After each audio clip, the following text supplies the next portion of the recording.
Okay, one more try. For the Facebook people, I read chapter 5 of Nectar Devotion, but the live didn't come on. It's on my YouTube reading. Now we're on chapter 6, how to discharge devotional service. So this is very good because we get a lot of how-to questions. How to. And lately I keep telling people, read the book, you know, because no matter how many times we tell them how to, it's much more potent to, you know, actually read the book and connect directly with Rupa Goswami and Srila Prabhupada.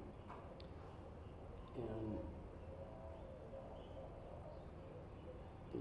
we don't mind telling people that if we're just repeating the book, we want people to read the book, so please listen. Srila Rupa Goswami states,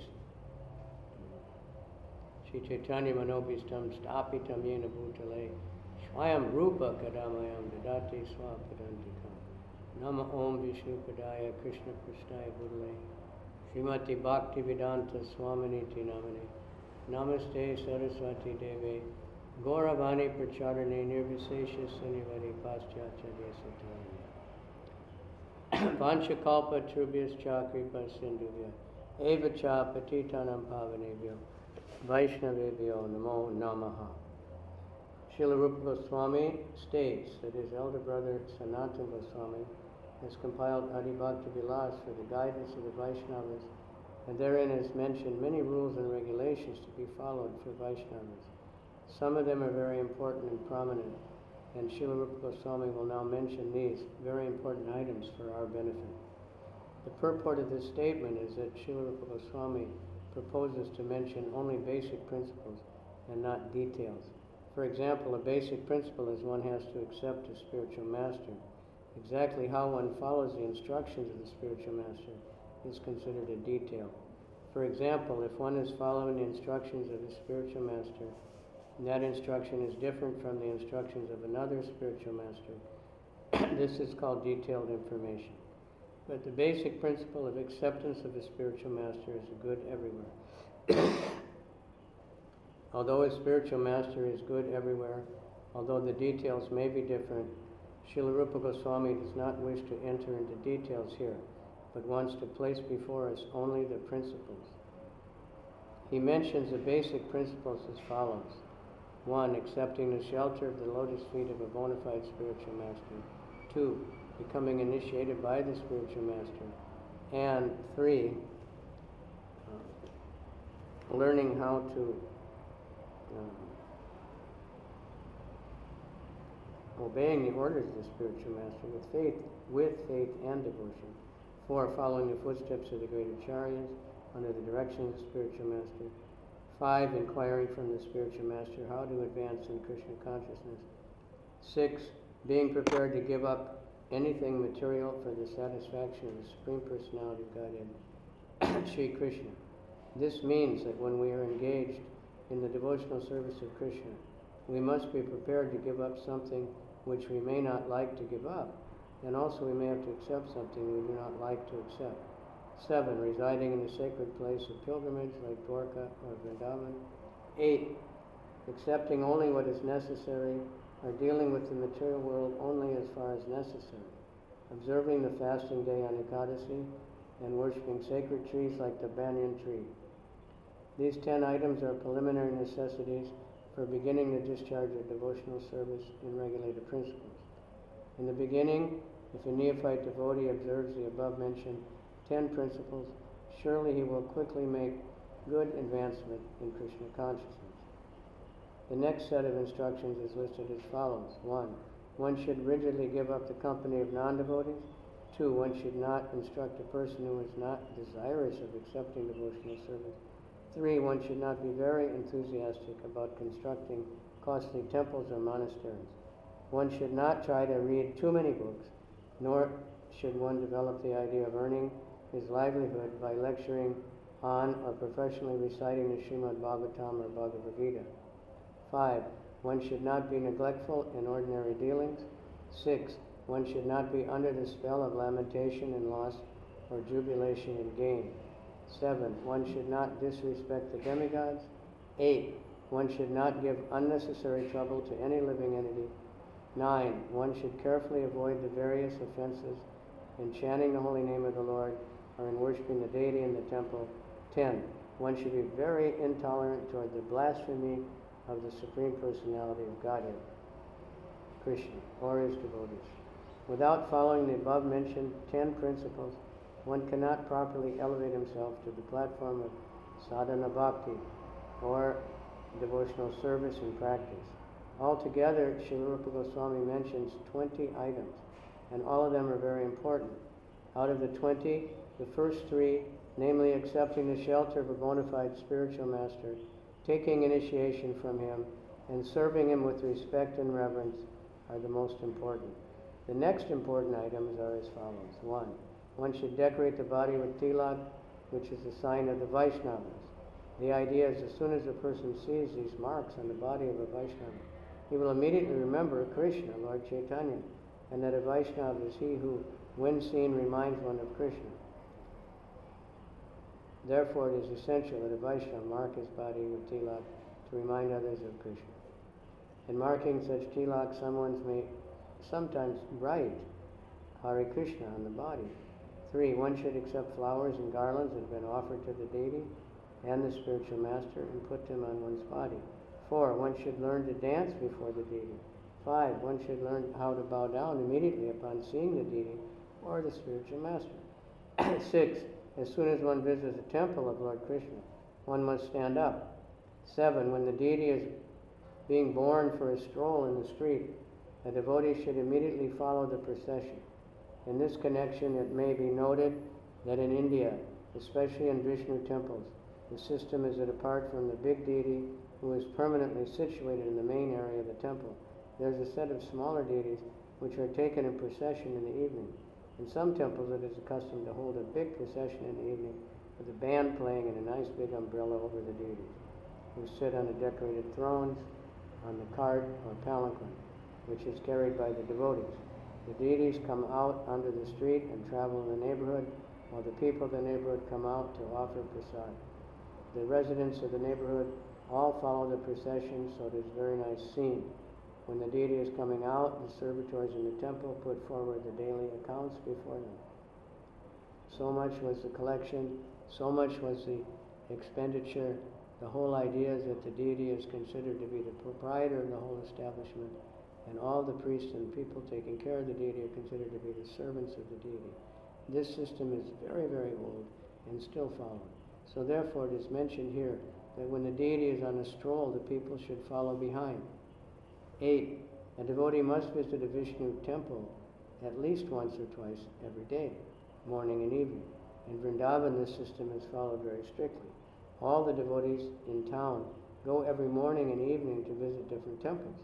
Therefore, during these times, there is considerable crowds all over the city. There are about 5,000 temples in Vrindavan city. Of course, that is not possible to visit all the temples, but there are at least 1 dozen very big and important temples, which are started by the Goswamis and which should be visited. 9. One must circumambulate the temple building at least 3 times. In every temple there is an arrangement to go around the temple at least 3 times. Some devotees go around more than 3 times, 10 times, 15 times, according to their vows. The Goswamis used to circumambulate Govardhan Hill. One should also circumambulate the whole Vrindavan area. One must worship the deity in the temple according to regulated principles, offering artik and prasad, decorating the deity. These things must be offered regularly. One must render personal service to the deities. One must sing. One must perform sankirtan. One must chant. One must offer prayers. One must recite notable prayers.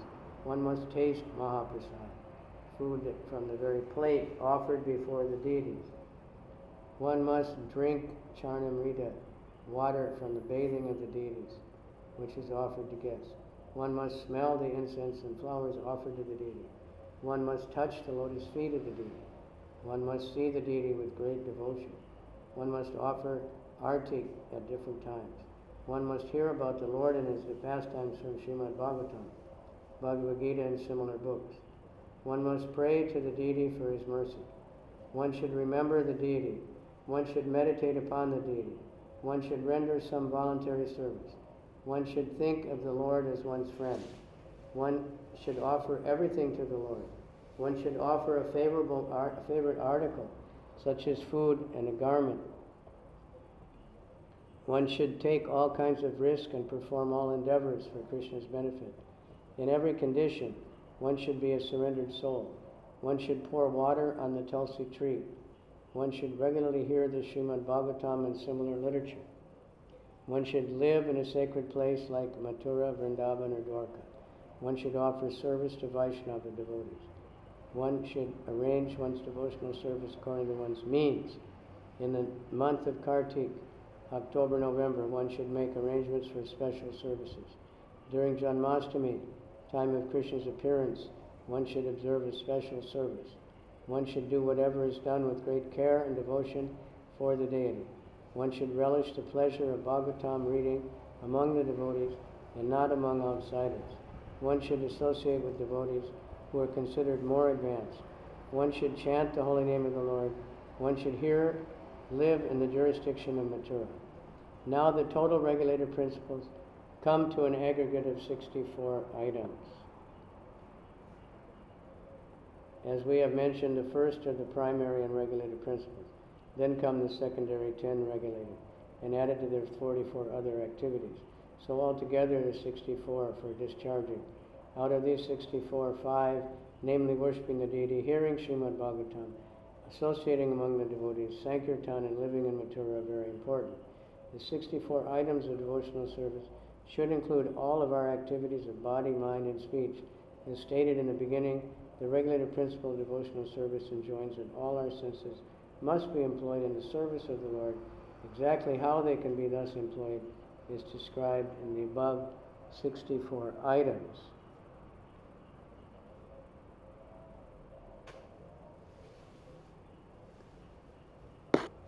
minutes.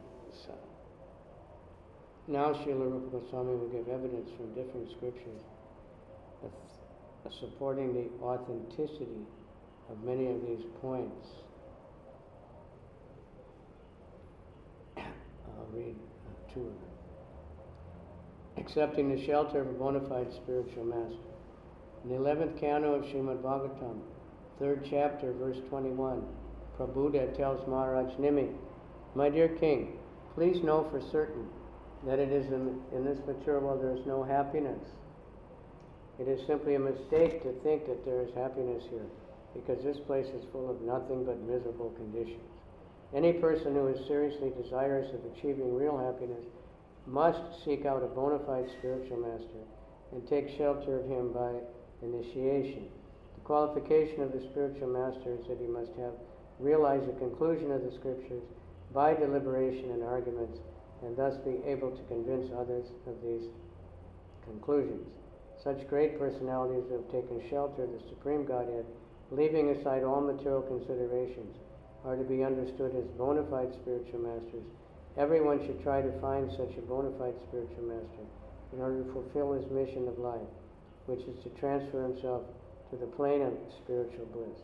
The purport is that one should not accept a spiritual master, someone who is fool number one, but who has no direction according to the scriptural injunctions, whose character is doubtful, who does not follow the principles of devotional service, or who has not conquered the influence of the 6 sense-gratifying agents. The 6 agents of sense gratification are the tongue, the genital, the belly, anger, mind, and words.